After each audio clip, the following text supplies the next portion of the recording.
Welcome back to the kickoff, and Newcastle United are officially a Champions League club once again. You know, I never thought I'd get to say that, and I'm bloody delighted, to be honest with you. It's not really sunk in yet. It still doesn't feel real. It probably won't feel real until we see the people wafting the fucking flag on the pitch, and then that bloody beautiful music playing out. It's going to be good. Back where we belong. I'll get onto that later. I tweeted that out, and I got a lot of replies to that. But yeah, in terms of how this has come about, it really is a bit of a miracle. You just have to look at the Big Six's stranglehold over the top four. Just to put this into context, in the last 15 to 20 years, I can't remember the exact year, but only Leicester and Newcastle have managed to break into the top four outside of the traditional Big Six. That's how monumental this achievement is. And when we were originally linked with Eddie Howe, that big, fat, stupid plonker, Steve Bruce, how's the bacon, did you say? Well, you know. He said, oh, the fella who got Bournemouth relegated. Yeah, he'll be having me job, will he? And put Eddie Howe down. Eddie Howe is no longer the fella who got Bournemouth relegated. He is now the fella who got Newcastle into the Champions League and put one of the best English managerial performances on in Premier League history. When you look at the toxic situation Eddie inherited, getting 7 points out of the first 14 games under Steve Bruce, condemned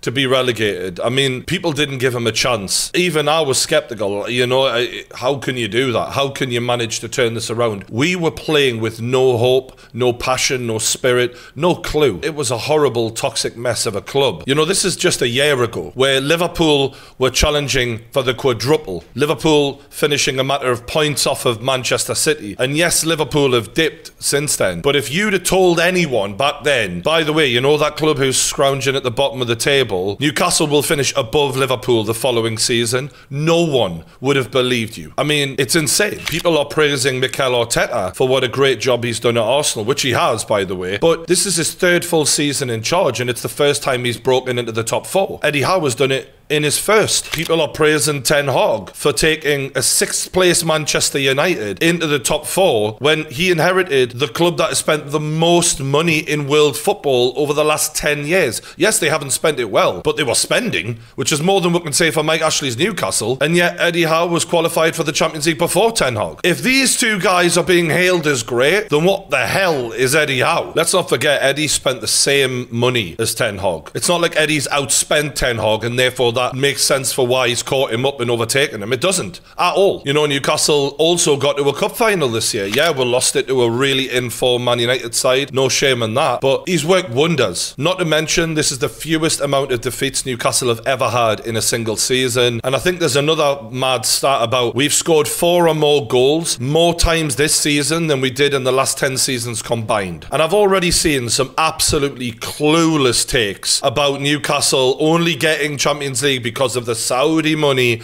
and all of that. Look, I'm sure the Saudi money will be the thing that takes us to the promised land. Absolutely. But we haven't even started yet. That is what's really crazy about this. We literally have been starved for years under Mike Ashley, and we had to patch holes in that squad which were in dire need, and we signed a couple of quality players on top of that. But we haven't even begun spending. This is not about Newcastle spending, and I'm going to prove it right now. When you look at what teams have spent this year, Forest 163 million, West Ham 171, Spurs 157, Wolves 158, Southampton, who got relegated, 127, Man United 217, Chelsea 546 million, and Newcastle 163. Our spending is 100% comparable to a lot of clubs in the Premier League, and there was clubs who spent more than us who finished below us. You cannot put this down to spending. If you are, you're just not informed, or you haven't bothered to learn what has actually been going on at Newcastle. The reality is, in every single game we've played, at least half of the team we've been playing has been made up of the same guys who were battling relegation a year ago. It's the great coaching of Eddie Howe that's turned this club around. You look at players like Almiron and Joe Linton, Jacob Murphy or Sean Longstaff, players who look utterly transformed formed. Fabian Shaw, who's one of the best ball-playing centre-backs in the league, who didn't even get a game under Steve Bruce. And then when you look at players who we've bought, like Pope, Dan Burn, players who weren't particularly seen as great signings, no one was fighting us for them. You know, they were, what, 10 million-ish? And yet they've done amazing jobs for the club. And yes, we then went and spent some money on some quality players in Bruno Guimaraes, Isak, Botman, players who I think could be there as the spine of Newcastle United for years and years to come. We spent well, but it wasn't like we broke the bank compared to what plenty of clubs in and around that top six have been doing for a decade or longer. It wasn't like anyone was looking at those signings going, well, Newcastle are guaranteed top four.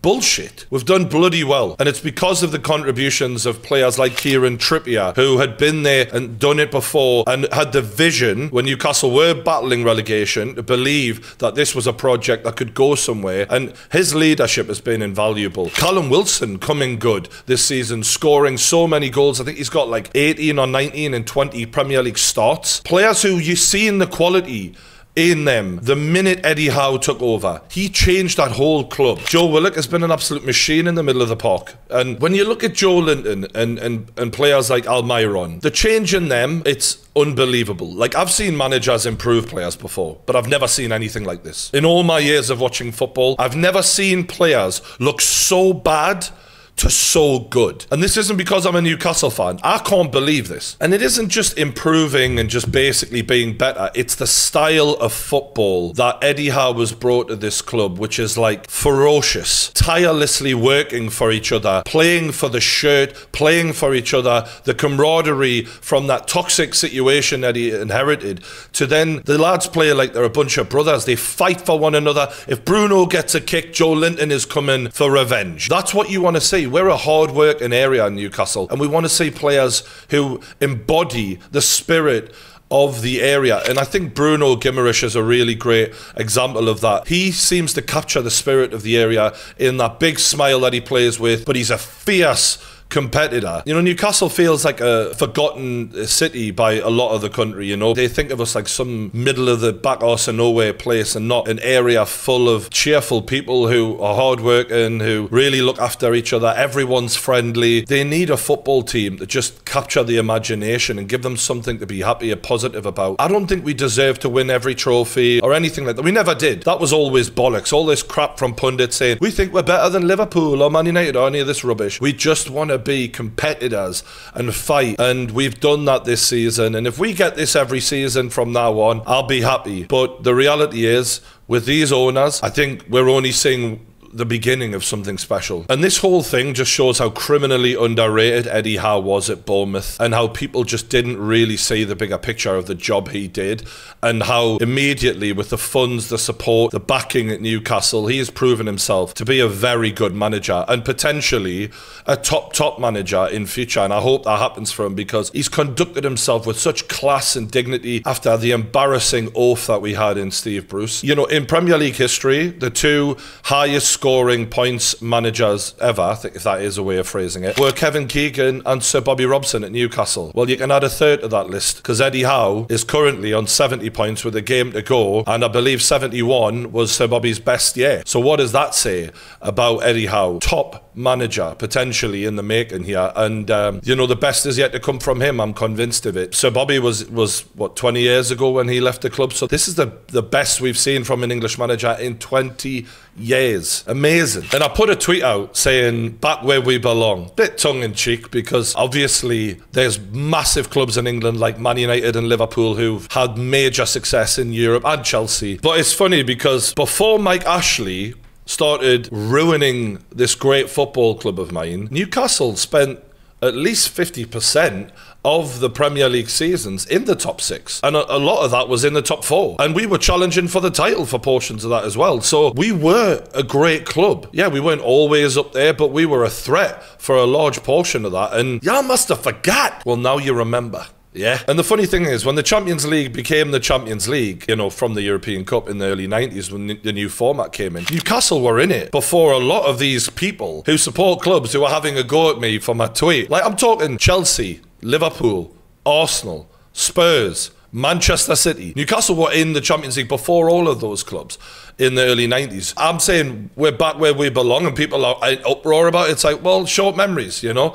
And look, belong is a stretch because we weren't dominating Europe by any means, but we have history. We have beaten Barcelona in the Champions League. We have beaten Juventus in the Champions League. We're not nobodies. You're going to see now, with that atmosphere at St. James's Park, what this club can do when we bring the big boys to Newcastle. I'm very confident that we're going to put up a good fight. And look, we might go out. What? Of course we will. Like, that's going to happen. It's taken Man City billions to get where they are, so it ain't going to be easy, but we're going to give some fucking hard fights and some good entertainment, and people are going to see our value with that atmosphere in the Champions League, and we will belong there. I'm convinced of it. Thank you to everyone who snapped at my little tweet. You lot really provided the icing on the cake to what was a joyous day for me, because if there's one thing I like with my sweet, it's a bit of sour. So thank you very much. I just wanted to make this video because I've done a lot of videos over the years. Newcastle relegated, the frustration in the Pardew era and the Mike Ashley era. And this feels like a dream. I'm very proud of Newcastle. I'm very grateful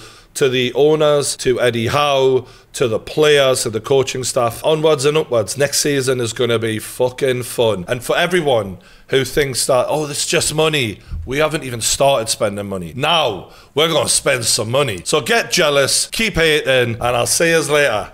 Thanks a lot.